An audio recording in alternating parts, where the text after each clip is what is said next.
سلام دوستای عزیزم. ما امروز اومدیم به منطقه 12 تهران و میخوایم به یکی از خیابون‌های تاریخی و قشنگ تهران به نام خیابون سپهسالار بریم و تو این خیابون با همدیگه قدم بزنیم و لذت ببریم. این خیابون جزئی از باغ سپهسالاره که یکی از باغ‌های قدیمی تهرانه که قدمتش برمیگرده به دوران قاجاریه. این باغ برای میرزا حسین خان سپهسالار قزوینی بوده که سمت صدرالاعظم ناصرالدین شاه داشته. این خیابون میتونم بگم مناسب ترین مکان برای خرید کیف و کفش زنونه است که در سال 1385 به شکل امروزی مثل پیاده رو تبدیل شده. تقریبا میتونم بگم اینجا رو بهشت خریداران کیف و کفش زنونه میشه گفت.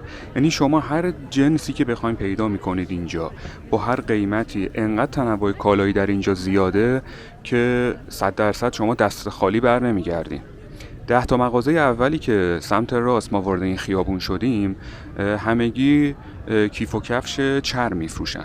البته اینم بگم که بقیه مغازه ها هم کفش و کیف چرم دارن، ولی خب اون 10 تا مغازه اولش میتونم بگم بورس کیف و کفش چرمیه و خب کلا از نظر قیمتی هم میتونم بگم انقدر تنوع تو این بازار تو این خیابون زیاده که شما هر قیمتی رو پیدا میکنید، از قیمت‌های بالا بگیرین تا قیمت‌های پایین، و میتونم بگم هر قشری تو این خیابون برای خرید بیاد راضی میشه و آخر سر هم دست خالی از این خیابون بیرون نمیره.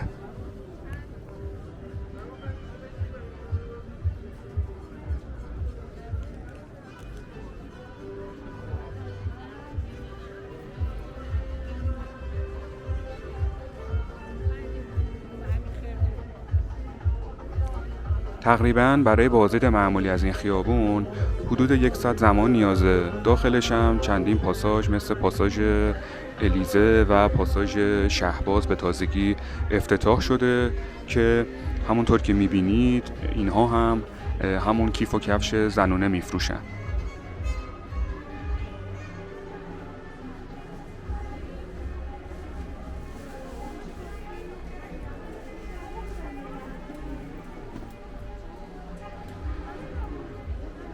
همچنین شما میتونید توی این خیابون از رستوران ها فست فود استفاده کنید و پیشنهاد میکنم ذرت مکزیکی این خیابون رو امتحان کنید که خیلی خوشمزه است.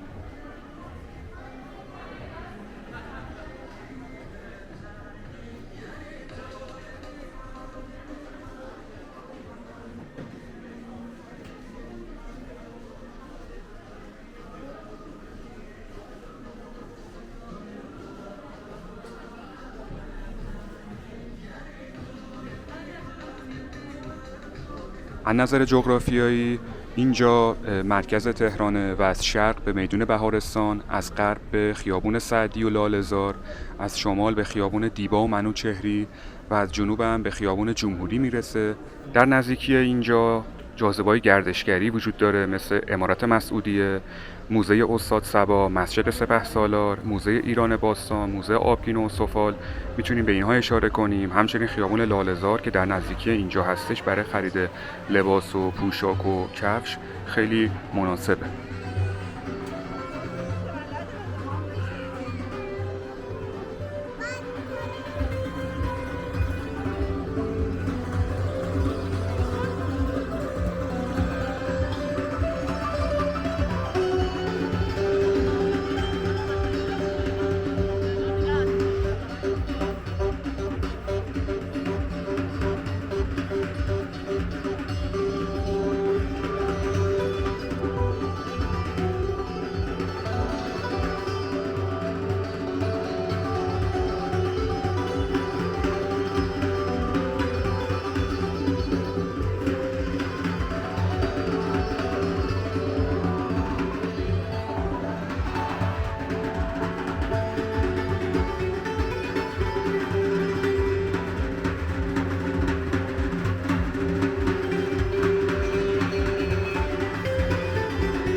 برای رسیدن به این خیابان قشنگ و تاریخی بهترین مسیر استفاده از مترو، اتوبوس و تاکسیه، چون اینجا در محدوده ترافیک تهرانه و برای همین با ماشین شخصی نمیتونید بیاین، یا اگرم بیاین انقدر شلوغه که جای پارک نداره و به مشکل میخوریم. با اینکه یک پارکینگ هم داره این خیابون، ولی خب به حدی نیستش که بتونه نیاز همه رو برطرف کنه. شما برای این کار میتونید از مترو استفاده کنید.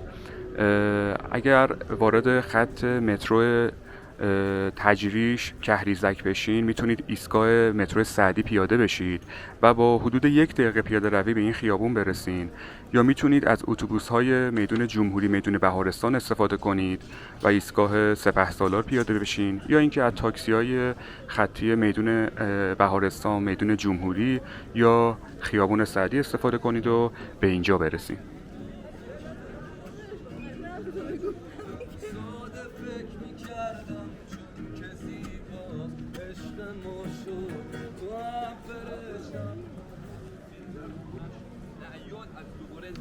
خیلی ممنون که تا اینجای ویدیو همراه ما بودید. خیلی ممنون که حمایت میکنید، کامنت میذارید، لایک میکنید. اینها واقعا برای ما خیلی ارزشمنده.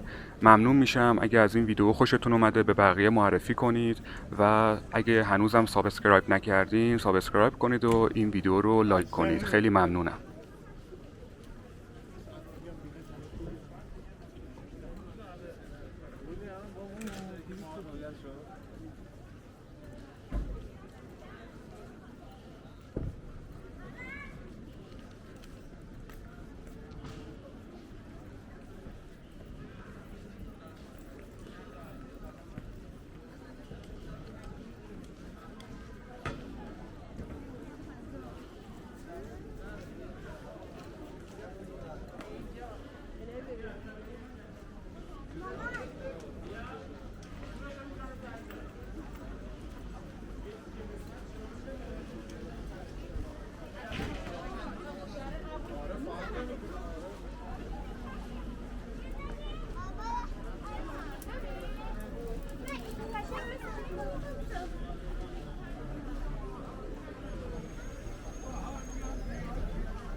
Tabiata iş ve geldiğine